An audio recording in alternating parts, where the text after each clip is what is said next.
Thank you, David.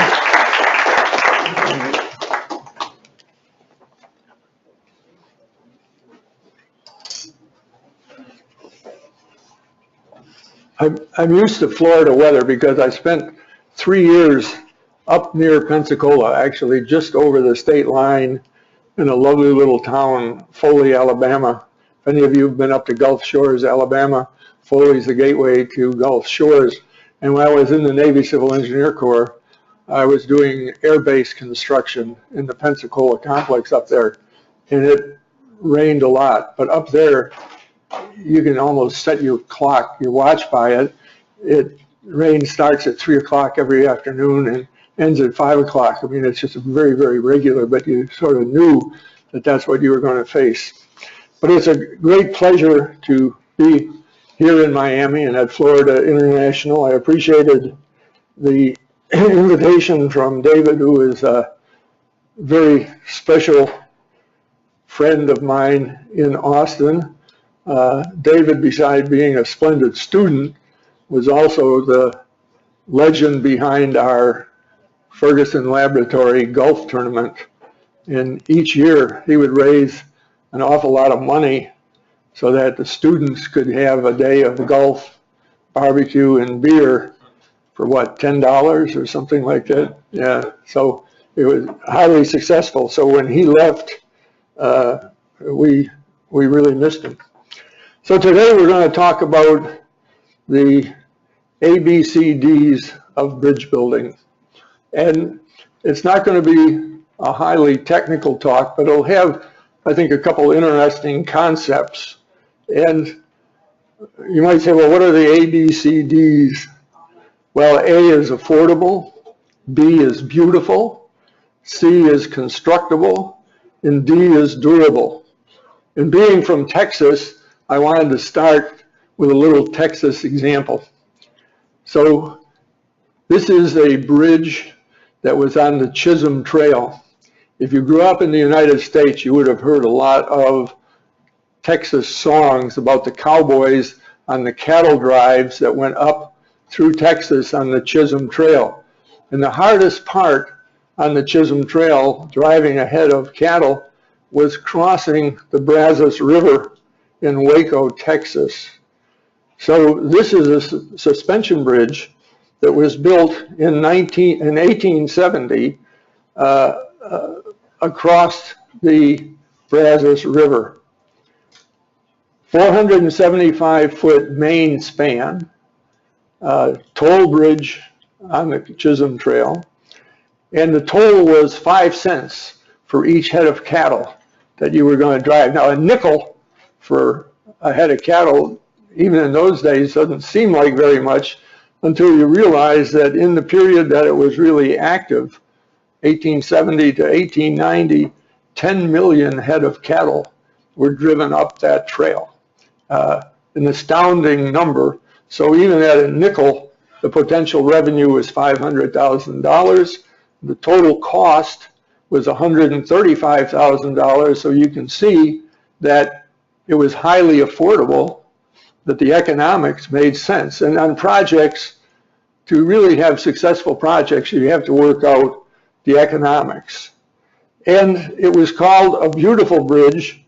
There papers were written that it was a gem of 19th century architecture. And even today, it's a quite handsome bridge. And it was highly constructible. The bridge was designed by John Roebling, who designed the Brooklyn Bridge. Those of you who are really with bridges know that that was some 15 years later that the Brooklyn Bridge was built. So this was one of his early bridges, and this was a mail order bridge. Roebling never came to Texas. He sent down, when they told him they wanted to build this bridge and what the general dimensions were, he sent down a form for them to fill out. And they filled out the form, how long was it from here to here, and this and that and what have you. And he designed the bridge. He spun the cables because Roebling had a manufacturing plant that made the cables, and put together the trusses and pieces and shipped all of that partly by train and horse and wagon, down to Texas, and a local contractor put it all together. And in Waco, there is no rock anywhere. And it's just solid clay. So he had nothing to anchor his cables to for a suspension bridge. Of course, that's very important. And so they built the anchorages out of close to 3 million bricks, buildings at the end, and they anchored the cables in them by dead weight. So we would say that it was a constructible bridge built at that time when we had no diesel engines, and you think about it, huh? We're still 4 cowboys to drive up the trail, and durable. It's still there. It's now a pedestrian bridge, but it's still there 145 years later. And when we talk about durability, we're going to get back to this a little bit later. When we talk about durability, we got to talk about way longer than our lifetime, and a real serious problem of engineers that think of durability 50-year lives and 75-year lives, and our society can't afford that kind of thing. So bridge building is sort of a balancing act. Unfortunately, a lot of times our bridges are budget driven, and people don't want to put money into beauty or durability or other things because they're thinking of first cost. And that's not really a good situation. On the other hand, if they're attribute driven, where we're thinking of just beauty or just durability, we may raise the cost up too high, and that's a problem. So what we want to do is we try to get into a balanced design where we've carefully considered beauty, we've carefully considered constructability, we've carefully considered durability, and we bring it in at a reasonable cost. So what we're going to do in this talk is we're going to talk about how do we do that. Well, one of the toughest things, of course, is to deal with the aesthetics. The definition of beautiful is that it excites aesthetic pleasure. And we say that beauty is in the eye of the beholder. It depends on the culture of the beholder. It depends on things. People will argue. I took one of my best graduate students, a female, who I had a great deal of confidence in, and I told her, I said, I want you to get me pictures of 2 beautiful women. I want one that we would call enhanced beauty, sparkling, stands out. And this, of course, some of you may know, if you're football fans, that's Tom Brady's wife. That's Gisele Bündchen, who's the highest earning female model in the world, from Brazil, has an income higher than Tom Brady's as an NFL quarterback.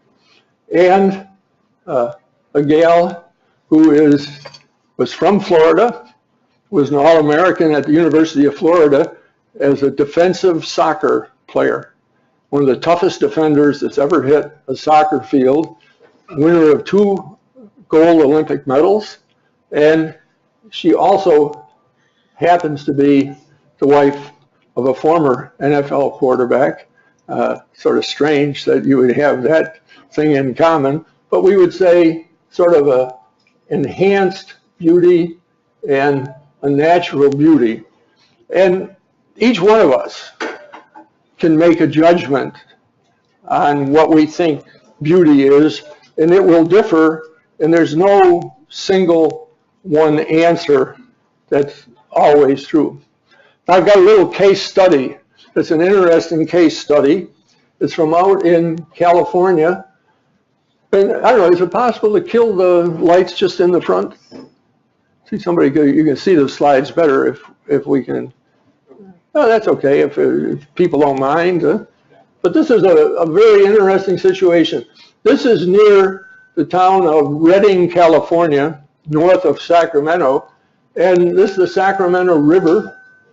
And it has a very nice hike and bike trail. It goes up one bank of the river, northern bank of the river, comes back to southern bank of the river.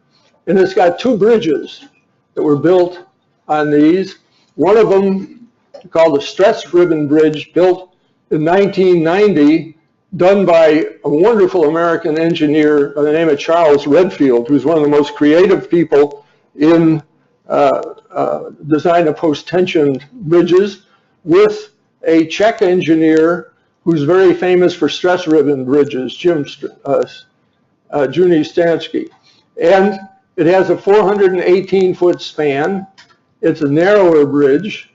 This Sundial Bridge, done in 2004, some 15 years later, by the very famous Santiago Calatrava, who is an architect, engineer, has a PhD in structural engineering from ETH Zurich, and has a clear span, 413 feet, so they're almost identical, although it's a longer bridge and a wider bridge. Now, these are two very interesting bridges. The reason that they're interesting is there's such contrast. The Stress Ribbon Bridge, which is up north, is a very, very light bridge. When we look at a distance, we can't even see it. It's so unobtrusive, it's just blended in with that site. So it's very, very natural.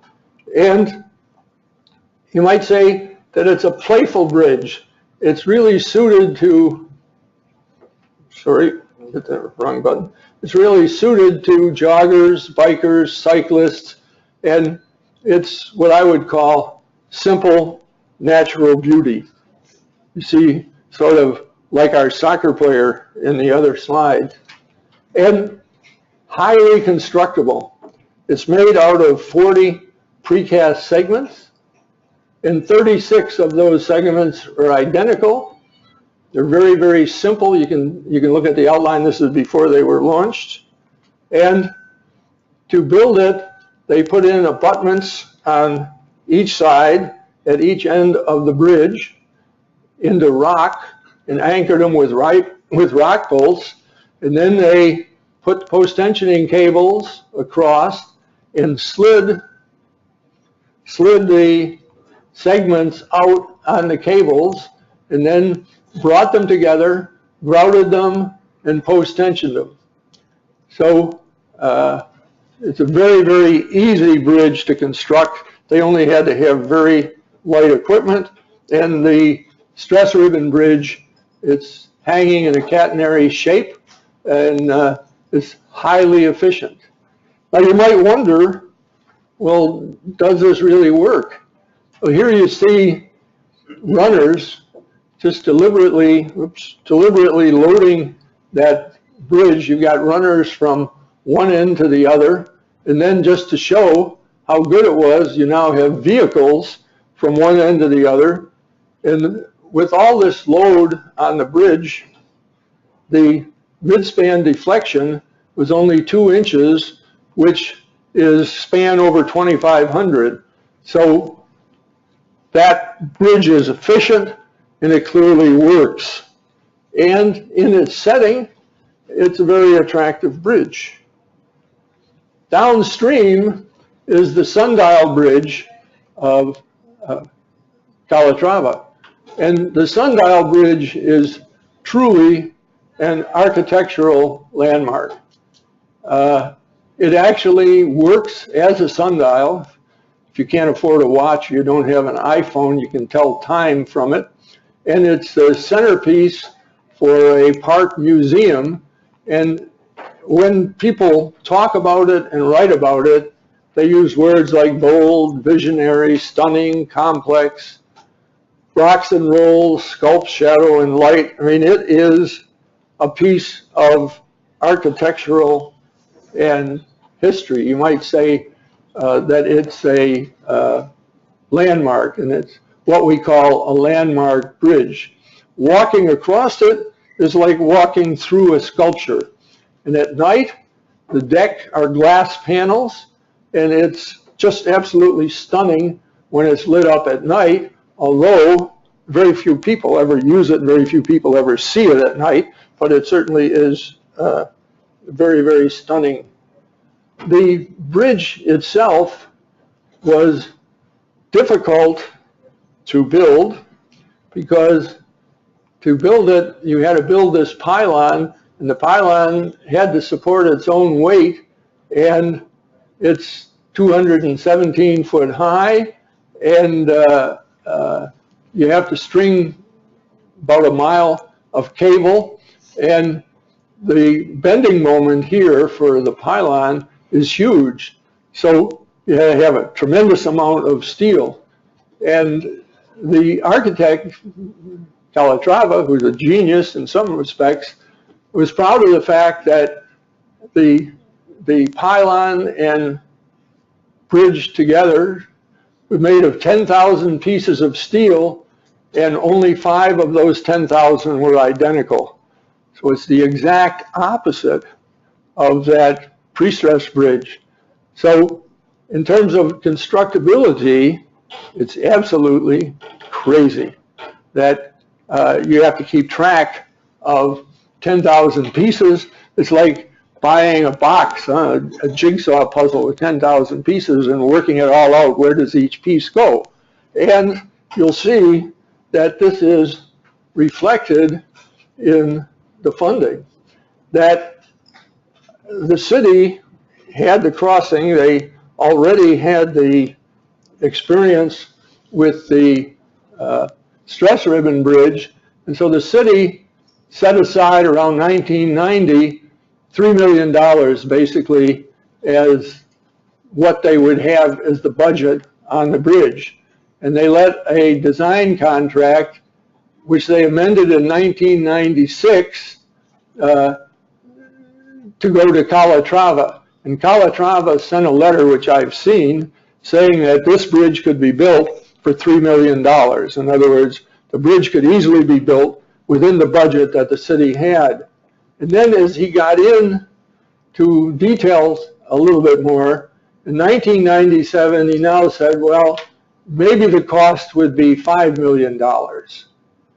And when they opened the bridge in 2004, the published cost was $23.5 million. So from a letter, which I've seen, $3 million, knowing it was this type of bridge, it escalated to $23 million. And it was only possible because they found some people who were willing to supplement what the state and the city had set aside for the bridge, which was $3 million, and they were able to find people to put up another $20 million. Now the question that you ask is, well, what's the right price for a sculpture? We're not buying a bridge, we're buying a sculpture. And that's what these landmark bridges are. Turtle Bay hope that it will draw tourists to Reading, and it certainly makes Reading a destination, although the only tourist that I know that's gone there is my wife, who is an absolute Calatrava groupie. We've gone all over the world looking at Calatrava structures. So the question is this kind of cost realistic? So now we want to talk about affordable, and in terms of $2004 to get them onto a common level, you'll see that the Sundial Bridge cost approximately 25 times what that stress ribbon bridge. And on a square foot basis, it cost almost 10 times. And the question is that justified? And I always tell my students, it's like, sort of like this. What kind of a car do you drive? What kind of a car would you like to drive? Generally, most of us would be very, very happy driving a Mercedes or a BMW. But we usually end up, if we're lucky, with a Toyota or something like that because of the affordability. So affordability is extremely important, and I personally consider this to be very frivolous in terms of all of the needs of society. You know, how many homeless people could be taken care of, et cetera, et cetera, et cetera. But I also recognize that if a multi-millionaire wants to give a big chunk, what did I do? Oh, I bet I hit. Oh, yeah. Okay. How are we going to get back there? Just clicking forward. Huh? I can, yeah, we can click on forward. Yeah. Yeah. Just click back on. Okay. Yeah. You still back there? Pardon? Yeah. Sorry about that. That's good. If a multimillionaire wants to give a big chunk of fortune to build a sculpture in his backyard, I guess that's his privilege and people have it. But you see here where we raise this whole question about affordability, and the concept that you have can be a difference of, in this case, 10 to 1. We say that bridge builders build for time. They build for all time, which is durability. Fundamentally, we're building the bridges to save users time in connecting from one place to another. And now what's really important is we need to build fast to minimize delay during construction. And a wonderful friend of mine, Jim Roberts, who was the chief bridge engineer for Caltrans for quite a number of years, he coined at a national conference the slogan that it should be the word for bridge builders: get in, get started on the project. Get out as fast as you can, which is accelerated bridge construction, which I know people here are working on, and stay out, which is long-term durability. And you think of that slogan, you can see where the direction of research really needs to go into the getting out and staying out. Those are very, very important parts of what we're doing. So as some of you may or may not know, I've done a lot of work over the years in segmental box girder bridges, which are big here in Florida. And I'm going to go through a few projects because they developed for constructability and they developed for rapidity in construction. And I had the pleasure of designing and building first in a laboratory in a detailed model, testing to destruction the model, and then supervising the building of the first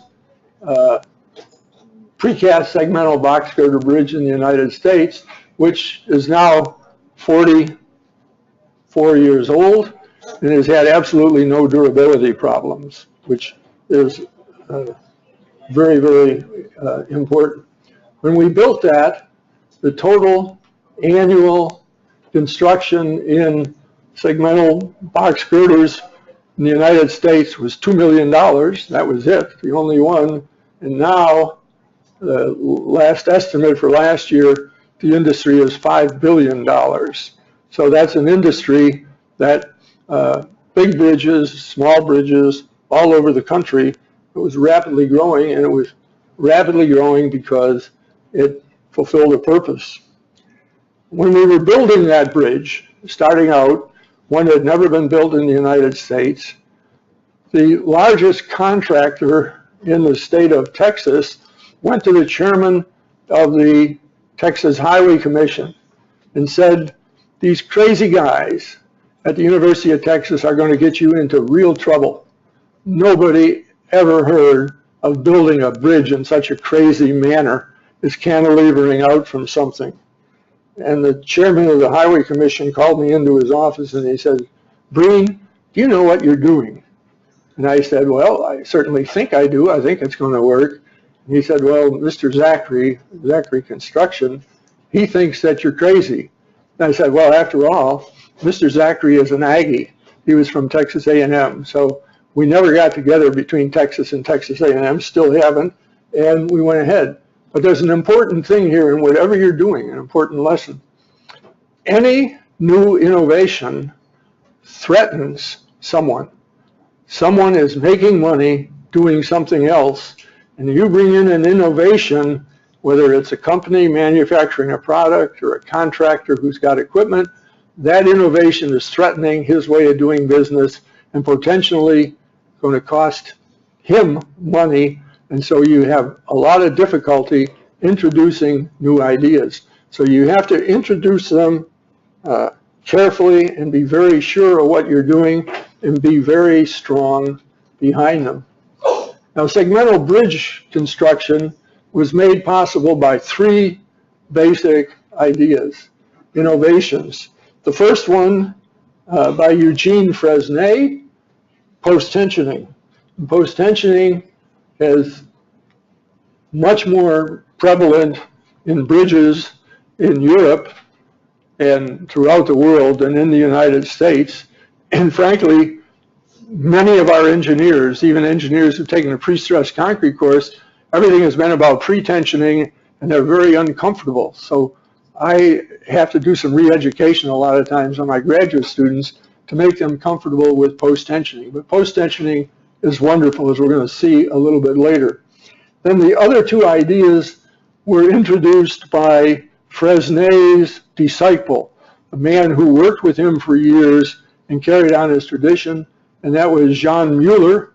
And he was French, but came to Florida, to Tallahassee, and did a lot of the bridges in Florida. And those two ideas were match casting and thin epoxy joints. Match casting was a great idea because the big problem starting out with precast segments, we're now talking about big things, was how do you make sure you can control the geometry?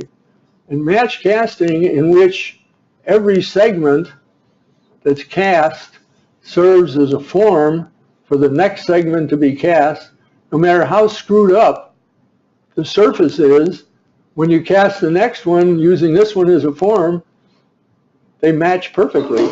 And so it takes out the whole tolerance problem.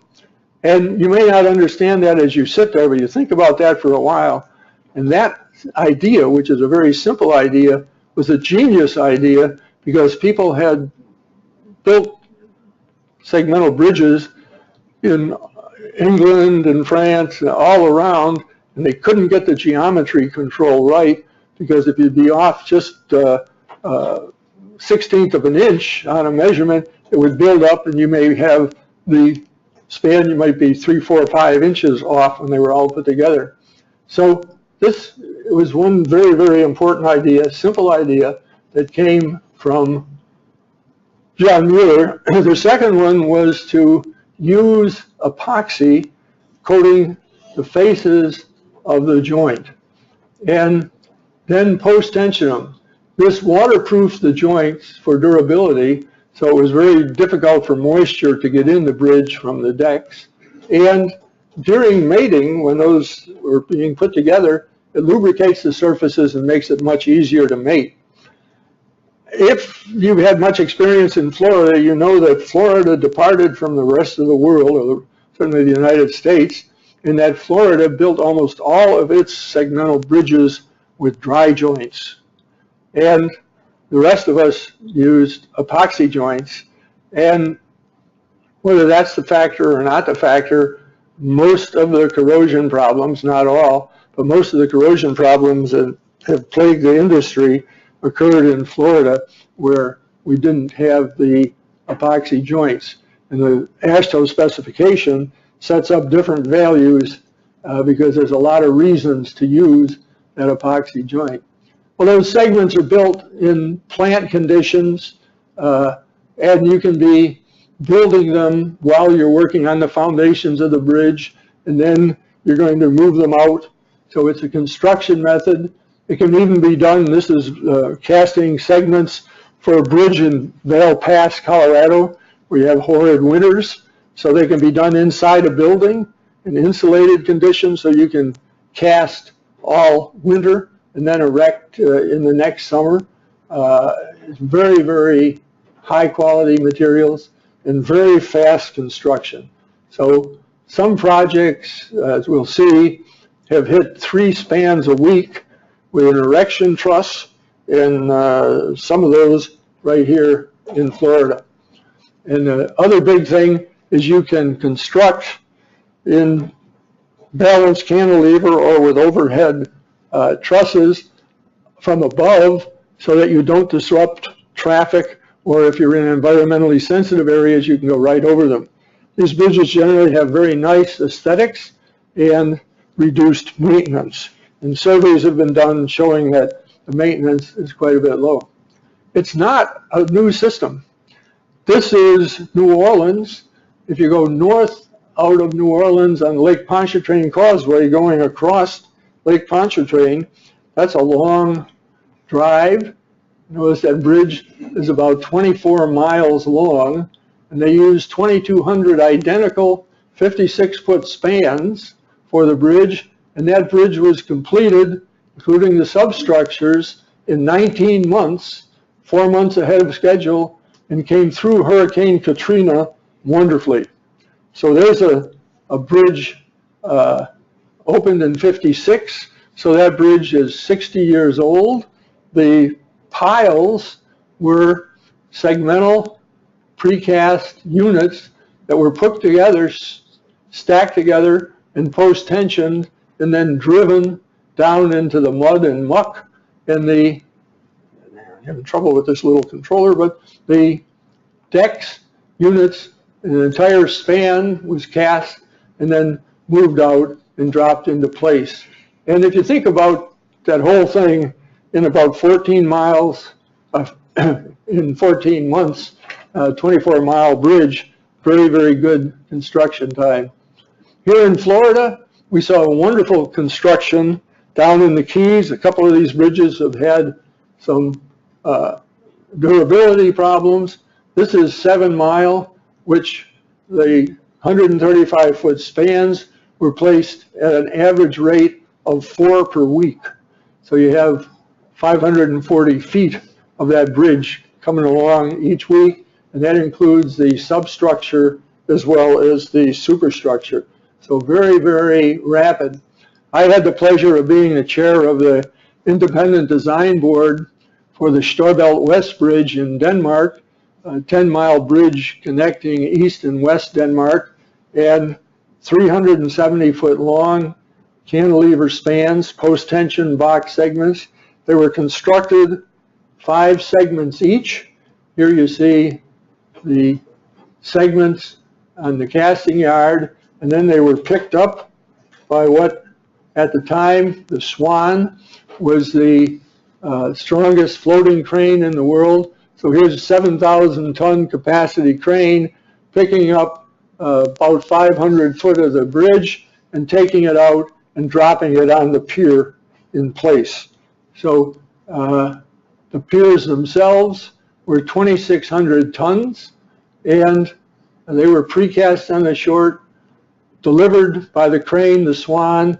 Their placement for positioning was controlled by GPS, and they were doing at the end 370-foot long spans, piers, and all in a week.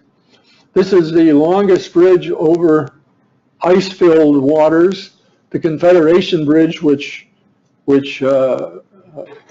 connects Prince Edward Island to mainland New Brunswick, Canada, completed in 1997, and very, very harsh conditions, almost winter all the time up there for building it. And again, it was done exactly like that bridge in Denmark. They brought out the completed spans and just dropped them on the top of the piers. And they completed the bridge in 14 months, 11 months actual construction time, about 5 miles long. So it's the idea, get in, get out, do it fast, get out, and open it up. These are some precast columns in a project in Austin, Texas, US 183, where they precast in a yard the individual segments, and then they brought them out in the field and stacked them and post-tensioned them. and they prepared the foundations while the precasting was underway, and they were erecting one of those columns. It took 2 days to erect the column, including the post tensioning. So very, very tall, very nice columns. In firm of Fig and Mueller, based in Tallahassee, now Fig Engineering, in 1983 completed one of the toughest chores, which was the Linn Cove Viaduct, which is an S-shaped curving around on the Blue Ridge Parkway up in Tennessee.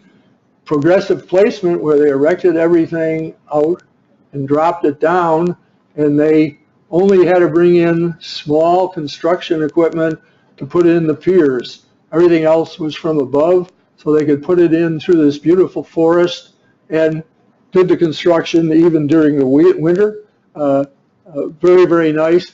Complex geometry, but can be handled easily in the precasting yard. So no two of the 153 segments had the same dimensions, but they all came out of the same form. So it was highly constructible, even though the dimensions had to change, and received a presidential award basically for its beauty and its environmental sensitivity. One of my absolute favorites, again done by Fig and Mueller before they split, is the Hanging Lake Viaduct on I-70 through Glenwood Canyon in Colorado. And this was a very, very tough job, a highly sensitive environment. They had a penalty, $3,000 penalty for every tree that you took down in the construction zone. So you had to have a scheme that could go along and leap over and be built above the trees. So they built with a gantry above, and you had to keep the traffic flow in the canyon uninterrupted. So the constructability was worked out so that you could do all of this, and it worked out very nice with the segmental construction. In Austin, we have a very nice overpass that was, again, constructed overhead, balanced cantilever and span by span. It crossed IH-35, the main interstate going through the city, without disrupting traffic. They never closed traffic on the interstate while they went above. And one of our former students brought in a lot of elements from the design of our Capitol and the university buildings and brought them in as aesthetics to make a very, very pleasing bridge out of it, and again, very rapid. In Dallas, typical complex spaghetti bowl, as you find in many big cities. Again, a 5-level interchange called the High Five, and it was a challenging site, very heavy traffic, and the state designed it for balanced cantilever construction, but they designed it to be cast in place. And the contractor redesigned it for precast segmental construction, and the reason that he wanted precast segmental construction was it accelerated the construction schedule. And the state had set up on the project a bonus of $32,000 for every day that it was completed early. Many of you have maybe heard about Ducts, a Duct, D-R-U-C. That's a delay-related user cost, where they consider not the cost to the state for completion, but what it costs the citizenry, who after all are paying for this, if they don't have a bridge there. If they can't have traffic going through, if they have to go by detours and others, then they have these delay-related user costs, and the state then set a portion of that aside as a bonus. They also, of course, have it as a penalty that for every day that he's late on his construction, he has to pay $32,000. So on this particular project, the contractor bonus for early completion was $11.5 million. It cost him about $2 million to redesign and get the precast equipment, so he netted about $10 million just by making the decision to go from cast in place to precast. So when we talk about building bridges, we're not talking about designing bridges or analyzing bridges. In the building process, we have to think of the construction operations, and we have to think about how can I actually put this together, what equipment do I need, what is it going to cost, those kind of things. Well, we say that a lot of these bridges have a great deal of beauty. Some of you may have seen, this is over on the Natchez Trace Parkway over in Tennessee, western Tennessee. These are precast segmental arches. This again was done by Fig Engineering, a very, very nice structure, and they erected it with precast segments, cast in a yard up near Memphis, and then brought down. They put up a pier of precast segments and then put tiebacks, so they anchored into the rock back here and cable stayed the arch during erection, putting it up so then it looks like the final section. So this is that section that you saw being cantilevered out, and then they put precast segmenting decks on top of it. So you have a very beautiful, very, very different section. I had the pleasure of working with Fig and Mueller on the Skyway Bridge over in the western part of your state. A beautiful bridge which, after all, is a segmental box girder. These are precast segments that were put up, and each stay supporting a pair of segments, front and back. A very, very beautiful bridge done under a lot of time constraint, and the aesthetics of the finished bridge is very, very nice. These bridges can be very beautiful, and that was done very efficiently at a very reasonable cost. Fortunately, we did not have a Calatrava on that job, so the state of Florida could afford that. So we say that bridge builders build for time, for all time, which is durability, to save users time, constructability, to minimize delay during construction, constructability. And if you take nothing else out of this presentation but this one picture, this is my absolute favorite lesson. This is the Alcantara Bridge, which is over the Tagus River in the western part of Spain. If this was in the United States, it would be in Texas. It's a barren wasteland like Texas is on the west side. And it was built by the Romans around 100 AD. So we're talking basically about 1900 years ago. And I stood on this spot. I took this picture, went out of my way to get to that bridge. I stood on this spot and I watched 18-wheelers going across that bridge. Now think about it. That's a pretty big bridge. I mean, the spans are around 100 feet. It rises 140 feet above the river and is 1900 years old. Clearly, it's not an American bridge because we don't have anything that would be last like that. And you think about it, what's the secret? Why did that bridge last that long? I think two reasons. First of all, because the structural system is basically an arch. The arch puts everything in compression. There's no real tension in that system. And post-tensioning has the advantage over, say, even ordinary reinforced concrete, that it puts everything in compression. If you do a good job, you can compress the hell out of that, put everything in compression, be in good shape. And so that's reason one. It's all compression. Reason two, it's built this period when nobody had iron, nobody had steel. So there's nothing in that bridge that could corrode. There's no iron in there that could corrode. And most of the problems that cause shortage of life in our bridges don't come really from overloading.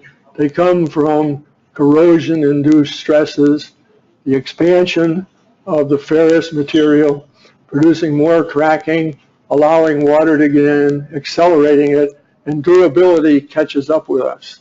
So in my mind, the two secrets for long life in a bridge are compress the living hell out of it and protect in some way, a permanent way, the steel, or not use steel, we might use something else. But it has to be done in an affordable way. So that set us off at Texas on a number of research projects. I'm not going to go deeply into the details of them, but I would like to say that if you're interested, you can go on the net and go to the Center for Transportation Research at the University of Texas and look at these two project numbers, 1405 and 4562, and we published all of the results are published in probably a series of about 10 reports that are available free to the public and to students, anybody that's interested, on durability of post-tension concrete bridge elements. And we looked at all different kinds of things. We looked at a lot of very innovative things. We had things where we did microcell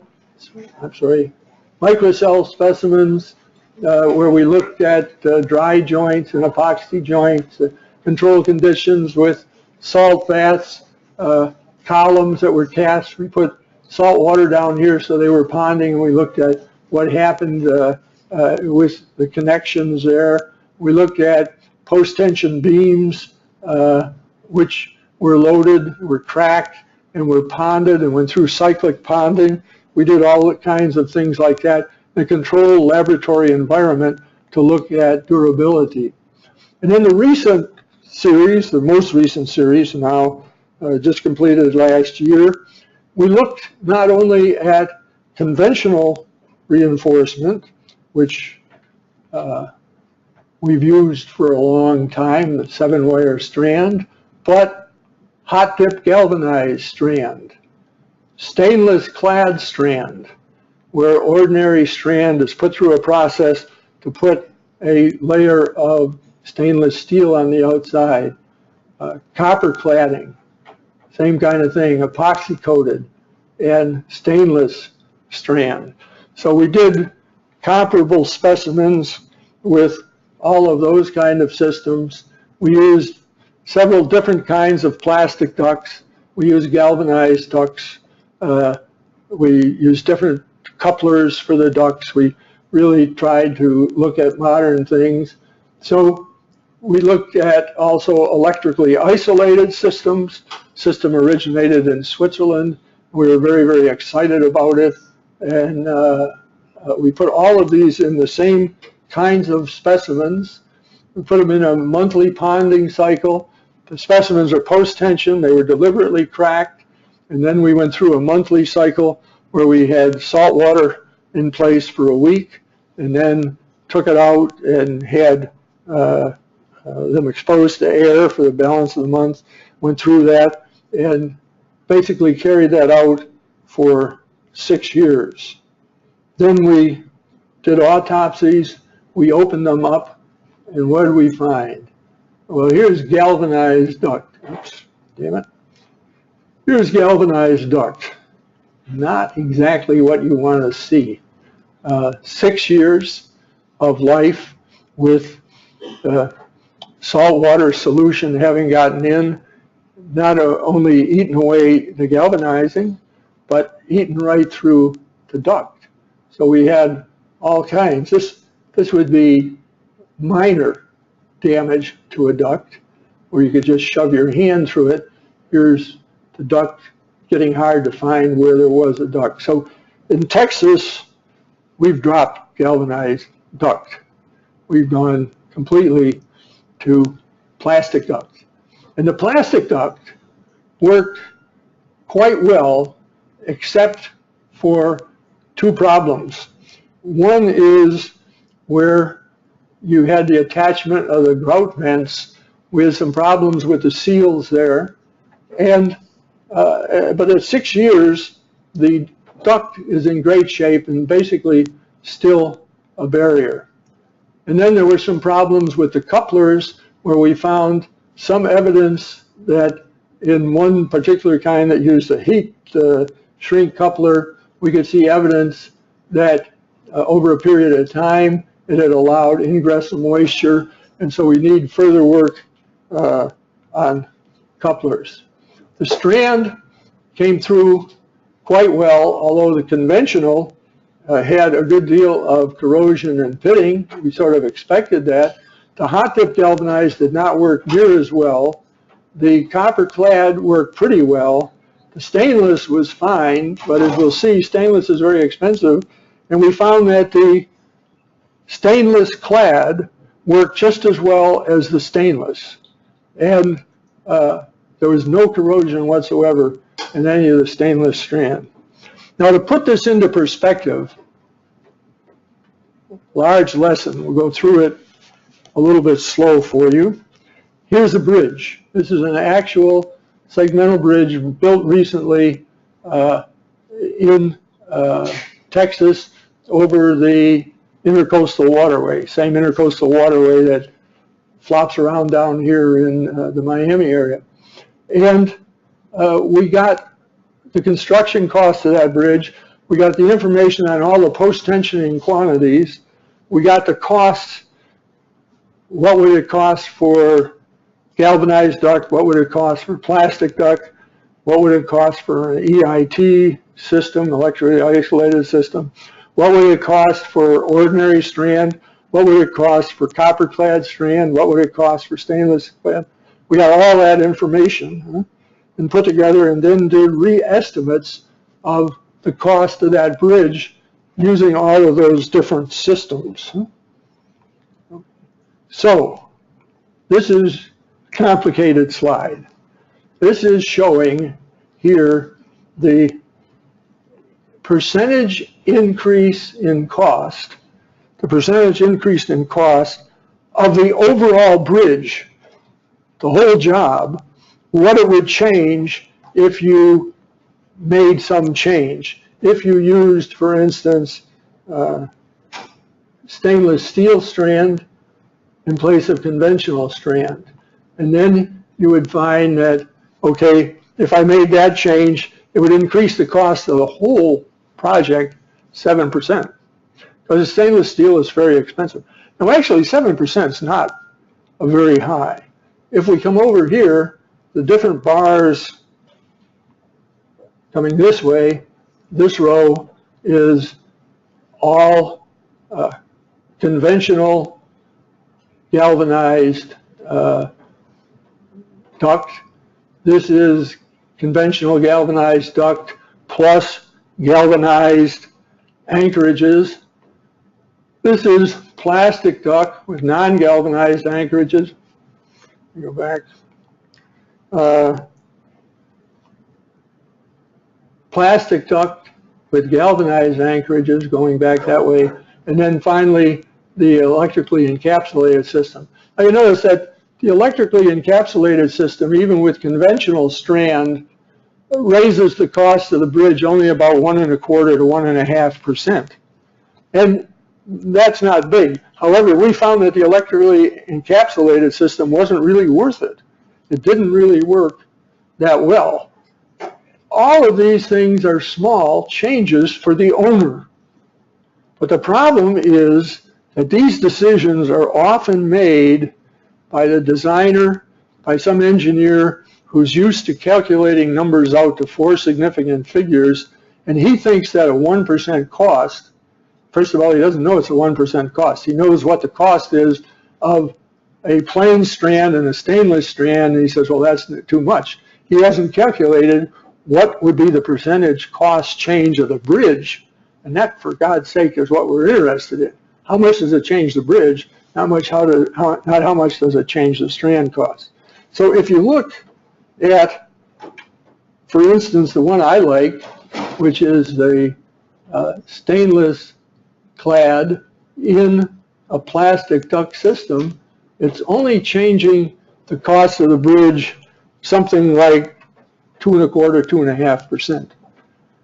That is a really cheap insurance policy and get you away from all the worrying about wax, cement grout, all things like that, because you have encapsulated that iron element in stainless steel.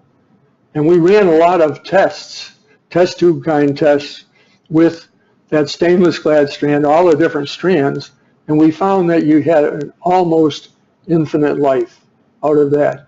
So think about, in the bridge building, what's the cost of your whole bridge? After all, when you're buying a car, you don't worry about what's the cost of the radio. Who knows? You're interested in the sticker price of the car, and then what you can do with the dealer on the sticker price of the car, the whole thing. And when we're building a bridge, we ought to be worried about the cost of the bridge, not the cost of an element. We may have to change an element, but always know what is that difference. So we recommend, wherever possible, to use pipe type connections. I mean, you wouldn't use connections in your house for the water and the toilets and what have you. There was just something jammed together with a piece of heat shrink tubing over it, and the damn thing would leak all over. So you want good connections, so you can use positive connections. So we've urged everybody to move in that direction to try to get a positive watertight seal.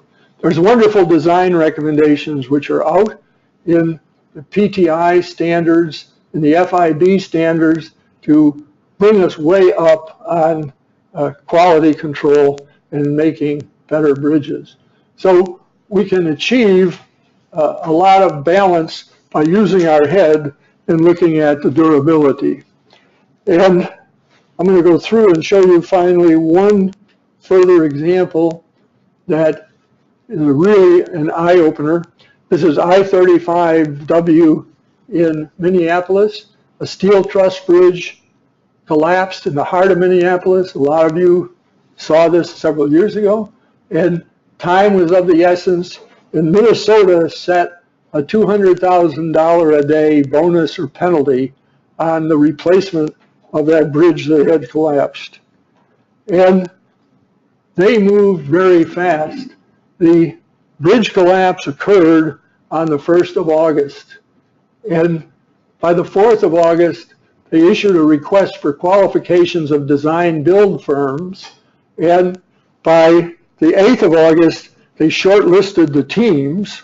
And for a government to move that fast is mind-boggling. Yeah? And by August 23rd, they had out the requests for the proposals. The proposals had to be in September 14th, with the financial proposals in on September 18th, and they let the project on September 19th, and they made the award and signed the contracts in October 8th. So in just a month and 7 days from the collapse of the bridge, they had the new one underway.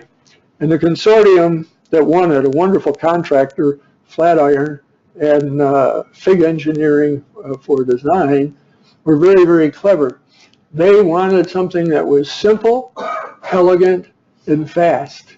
So it's about 1,200 feet of bridge, and you can see the arches jumping out for you up there. But what's interesting, and we'll see why in a minute, they had part of it was cast in place, and part of it was precast.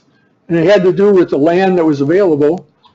They didn't have enough land available for a casting plant to get everything precast in the time that would make. So they decided to start on it and do some cast in place, some precast. So this is where the builder comes in. This is the constructability coming in. So they had their box girder casting yard in one place, and they were setting up the forms on the bridge for the main span, and they worked everything out based on the land that was available. They used long line precasting, very large segments. It's a very large bridge with all of the conventional things that you have in precast. They were erecting up to 4 segments a day with cranes from the Mississippi River on that crossing. They 504-foot main span with 120 segments was erected in 47 days. From notice to proceed to close of the main span was 9 months.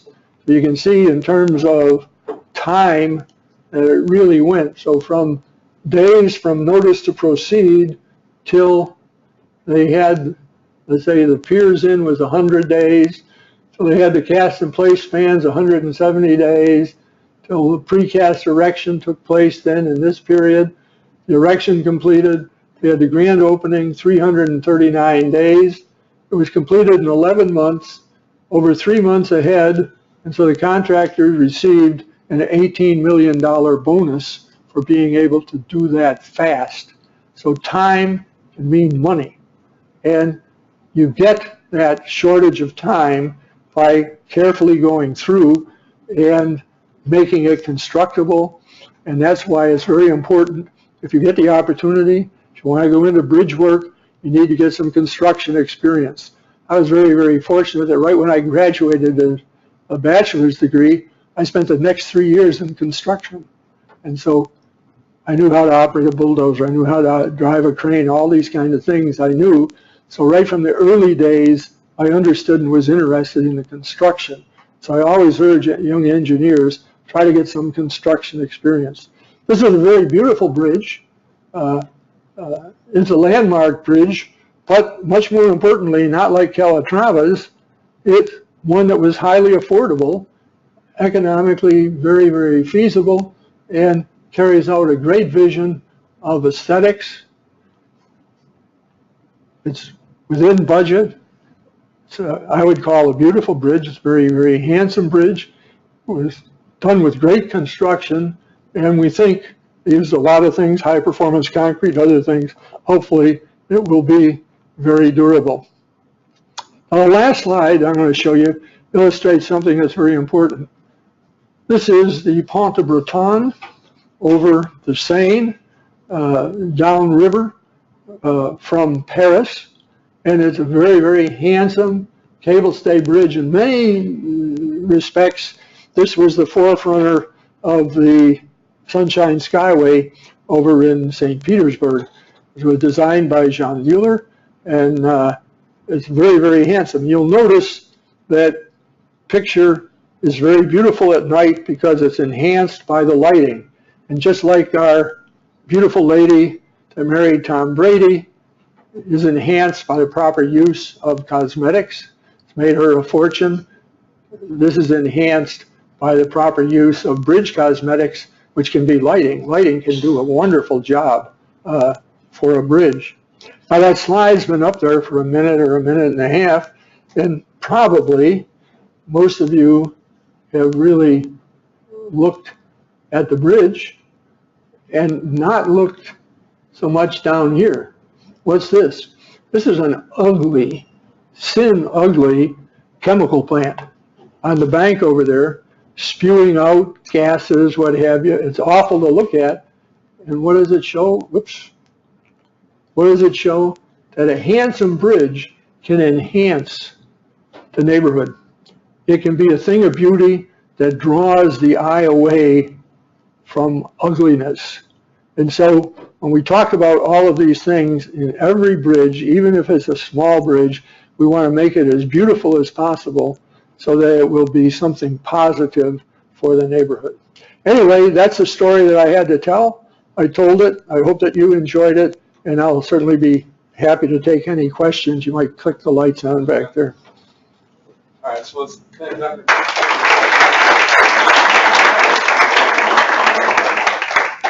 and we have time for some questions. So does anyone have any questions for Dr. Breen?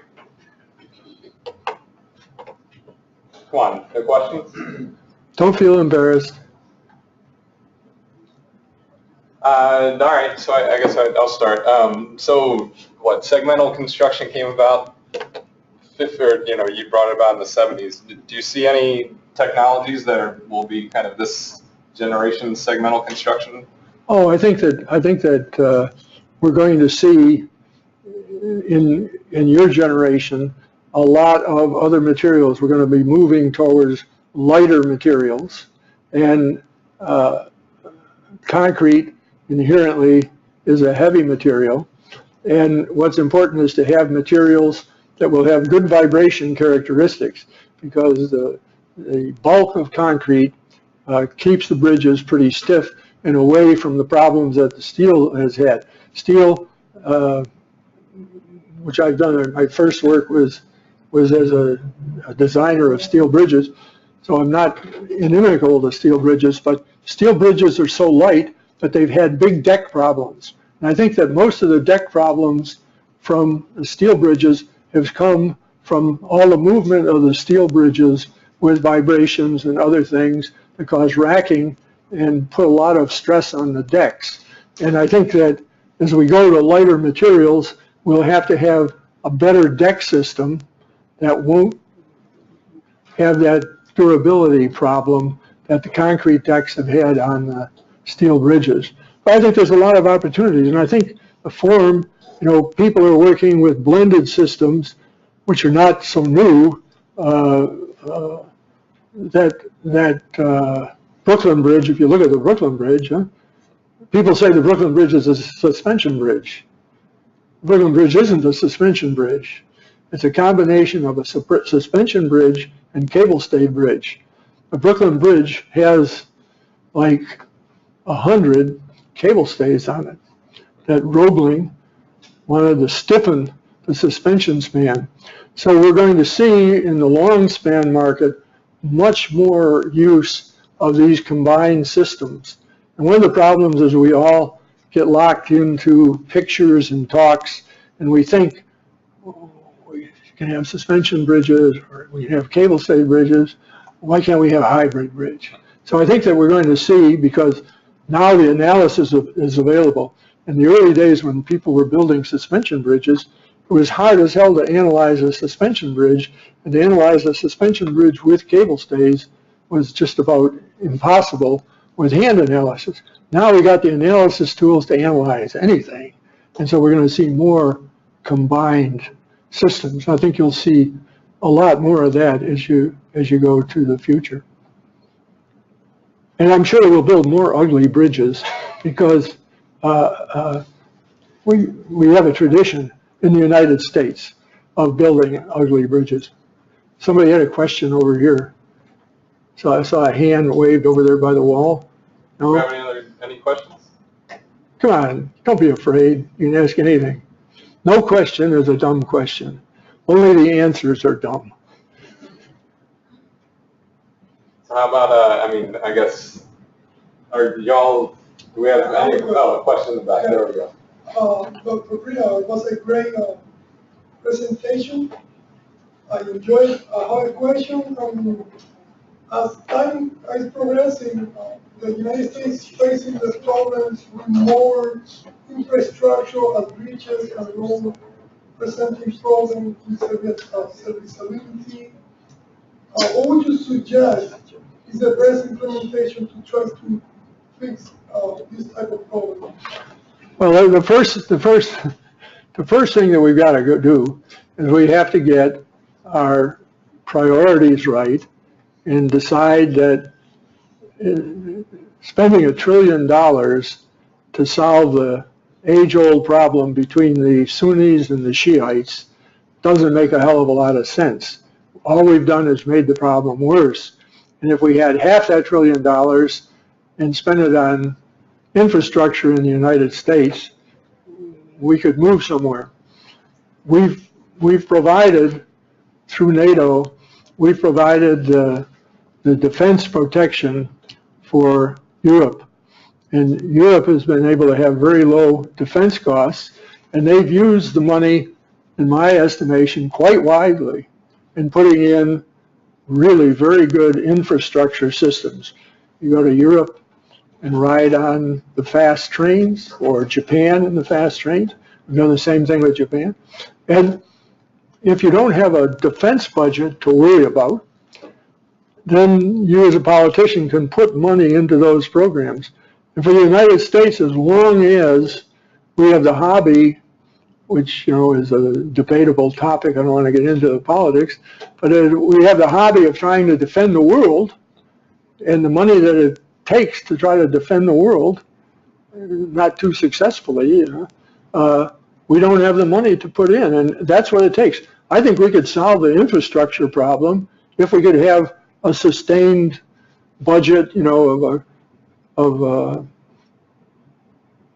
25, $50 billion a year available, say, for bridge replacement. We could go a long way and do it. But our problem, and we don't like to recognize it, but our problem in this country is largely a political problem, that we have choked budgets, and we as engineers, my generation of engineers, bought into the idea that we would design structures. And when I went to school and I said, what's the design life? He said, the design life's 50 years. Well, it's been a lot more than 50 years since I went to school. And all of those structures that were designed in the 50s, which is probably half of our infrastructure, are now past their design life. And we were kidding ourselves. We wanted to look at bridges like Alcantara, 2,000 years. Maybe we don't have to build for a 2,000-year life, but we shouldn't certainly be building for 500,000-year life, because we cannot replace our infrastructure on a 50-year or 75-year or 100-year life. The money just isn't there. And we didn't realize that, so we didn't look at what would be the lifetime of the systems we were putting out there. So it's sort of, you know, it becomes a political problem. Yeah. Dr. Breen, at the beginning of your lecture, you mentioned that a bridge could sustain up to 2,500 inches deflection. No, it was L over 2,500, not 2,500 inches of deflection. The span divided by 2,500. Right, and it only went 2 inches. Yeah. So the span was like 400 feet, so that was close to 5,000 inches, and so it was fine. I mean, that bridge is so stiff. That bridge is so stiff that you ride a bicycle over it, you don't even know that it's deflecting. So, you know, when we say L over 600 or L over 800 are allowable deflections, that bridge is a very, very stiff bridge. Does that answer your question? Yes. Yeah, sure. Okay. Any others? Don't be bashful. Dr. Breen, I have a question for you. Yeah. It's more on engineering education. A lot of programs in the U.S. are getting rid of the materials courses, their durability courses, and for the most part, it's out of curriculum. What are your thoughts on how that affects the education of engineers? Well, it's absolutely the wrong way to go. Huh? What we ought to be doing is we ought to be building up the knowledge we require. We require usually all students, you know, to take chemistry and things like that. And then we never use it in the engineering courses. And we should be building up, and we should be emphasizing materials, material properties, problems, looking at where problems are. And we've talked here only about bridges, but we could, you know, give a similar lecture on buildings. And what happens is that you're caught with the pressures that we've had to shorten the basic engineering curriculum. So the engineering curriculum of today, our bachelor's curriculum at Texas, for instance, I don't want to say anything I don't know about yours here, but at Texas, our basic engineering curriculum is so watered down that nobody in the structural engineering profession will hire any of our students with just a bachelor's degree. That the entry to all of our consulting firms is a master's degree, and that's because you have to have all those courses that come in the master's degree to replace what were taken out of the bachelor's degree. It's a good idea because, you know, an awful lot of people are going to go out and sell life insurance. I mean, we're talking about engineers, graduate with an engineer, go out and they're going to sell life insurance or tractors or I don't know what. So they don't have to have pre-stressed concrete behavior or something. But for people who are really serious about it, I always tell our students that they ought to plan on, you know, maybe work for a couple of years, but then get a master's degree so you have all of that material that was taken out. And it's just a shame, but when you look at the big picture, I don't know how many people, you have 600 or 700 in civil engineering here. Only 10 of them are going to go on to design bridges. So not everybody needs to have all the knowledge that it takes for a bridge. And that's why it's good, it's fine, get that in the graduate program. But if you're going to be serious about the bridge field, you need to get a master's degree, because I deal with a lot of consulting engineers. And our students, as David knows, our students coming out of our Texas MS program are in great demand. I don't know of anybody that I've talked to in the past 5 years that's had any trouble finding not just a job, but a good job. But that's because the demand was there at the master's level. And we certainly have people getting good jobs at the bachelor's level, but they're not going to design-related firms, not even construction firms, because construction firms like people that know something about construction, and they like people going through construction management programs. Okay, somebody else had their hand up. Yeah. Construction major, engineer, but I was wondering, what are your thoughts on the maintenance of the bridge between the long-term, I guess, design of the bridges and the current bridges that we have that are, faulty designs? Yeah, well, we have a relatively small number of bridges that are faulty design, depending on the type of bridge, and it's mostly due to lack of maintenance dollars. States don't have money to spend for proper inspection early to catch problems when they're developing. Most problems, if you can catch them early, you can fix pretty expeditiously. If you let that problem get away, you have a real difficulty. I always tell students that corrosion is to a bridge as cancer is to a human. That if you have regular checkups, which I recommend for all of you, you're investing a lot of money in your education, take care of yourself, have regular checkups, catch anything like cancer early, they can do something. If you don't have those checkups and you let that cancer really get going, then notify all your relatives and tell them where you'd like to be buried, that kind of thing. It's the same thing with bridge inspection. You've got to get out, spend the money, inspect, find problems. We were discussing one of the difficulties. We don't have proper instrumentation to do the diagnosis. I've got a son who's a surgeon that does robotic surgery with the Da Vinci method. $2 million for the piece of equipment that he uses. Every hospital in Austin has to have one. We don't spend anything like that for anything related to our bridges. So there are societal problems, and it's going to catch up with us as we get into bridges that are closed, traffic delays, things like that. We've put it off, and that's why we're at a crucial point where people coming in hopefully will have some new vision and do something. But it all takes money, and money, as we all know, money is not laying around just to be picked up.